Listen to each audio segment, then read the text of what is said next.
সেই বাংটুর ঘাটের মানুষে আমাদের একটা ব্রিজ দাবি মাননীয় স্পিকার। আমরা অন্য অন্য জেলা থেকে 200 বছর পিছিয়ে আছি। 25 লক্ষ মানুষের এই জেলায় মাত্র সদর হসপিটালে 25 জন ডাক্তার রয়েছে। মাননীয় স্পিকার, কিভাবে সম্ভব 1 লক্ষ মানুষকে একজন ডাক্তার চিকিৎসা দেয়? এই অঞ্চলের মানুষের জন্য ইমিডিয়েটলি আমার একটা মেডিকেল কলেজ দরকার, অথবা 500 শয্যা বিশিষ্ট হসপিটাল করা দরকার। অংশগ্রহণ করবেন কুড়িগ্রাম 2 আসন থেকে নির্বাচিত মাননীয় সংসদ সদস্য জনাব আতিকুর রহমান মুজাহিদ। মাননীয় স্পিকার, আমি এমন এক জেলা থেকে এসেছি, আমার জেলার সামনে বিশেষণ যুক্ত করা হয় দারিদ্রতম জেলা, একটা মঙ্গা পীড়িত জেলা, একটা নদী ভাঙ্গন পীড়িত জেলা। মাননীয় স্পিকার, আমরা অন্য অন্য জেলা থেকে 200 বছর পিছিয়ে আছি। মাননীয় স্পিকার, আমি ওই সব মানুষকে, আমার অঞ্চলের ওই প্রত্যন্ত অঞ্চলের চর যাত্রাপুর, চর গোরখমন্ডল এবং চর বড়াইবাড়ি, চর বিদ্যানন্দ মানুষগুলোকে ধন্যবাদ জানাতে চাই, যাদের কথা বলার জন্য আজকে আমি পার্লামেন্টে দাঁড়িয়েছি। মাননীয় স্পিকার, মাননীয় স্পিকার, এই 54 বছর ধরে আমার অঞ্চলকে শোষিত, অবহেলিত, বঞ্চিত, বৈষম্য করে রাখা হয়েছে। মাননীয় স্পিকার, মাননীয় স্পিকার, আজকে আপনার মাধ্যমে আমি তাদেরকে শুধু ধন্যবাদ নয়, আমি কিছু আহ্বান জানাতে চাই।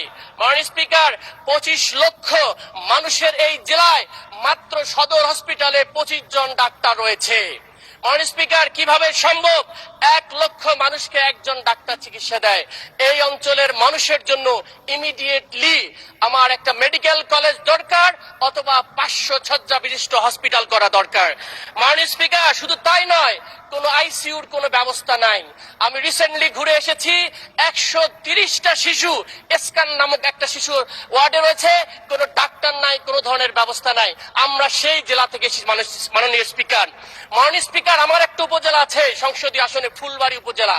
53 বছর নয়, 55 বছর ধরে একটা ব্রিজের অভাবে আমরা এখানে মাননীয় আমাদের যে ত্রাণমন্ত্রী, সেই লালমনিরহাট দিয়ে ঘুরে 1.5 ঘন্টা ঘুরে আমার সেই উপজেলা যেতে হয়। মাননীয় স্পিকার, সেই বাংটুর ঘাটের মানুষে আমাদের একটা ব্রিজ দাবি। মাননীয় স্পিকার, মাননীয় স্পিকার, আমি যখন দাঁড়িয়েছি, আমার অঞ্চলের মানুষের এখনো নদী ভাঙ্গন রয়েছে। প্রতিদিন সকালে শত শত মানুষ আমার বাসায় এসে বলে, আমাদের নদী ভাঙ্গন কবে দূর হবে? আমরা 12 মাস ধরে গড়ি, 9 মাস ধরে গড়ি, আর 3 মাস ধরে ভাঙে। এইরকম করে আমাদের এই অঞ্চলের মানুষের বেকারত্ব চলছে। মাননীয় স্পিকার, এই জন্য নদী ভাঙ্গনের দ্রুত ব্যবস্থা নেওয়া হোক। মাননীয় স্পিকার, একটা মাত্র ট্রেন আমার অঞ্চলে, সেই ট্রেনের মাত্র 100টা সিট বরাদ্দ।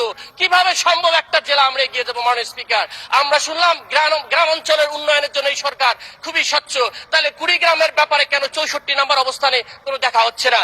মাননীয় স্পিকার, এই অঞ্চলের অর্থনৈতিক উন্নয়নের জন্য ভুটানের ইকোনমিক জোন নামে যে একটা প্রস্তাবনা রয়েছে, মাননীয় প্রধানমন্ত্রী দৃষ্টি আকর্ষণ করতেছি, এই ইকোনমিক জোনটাকে দ্রুত ব্যবস্থা নেওয়া হোক।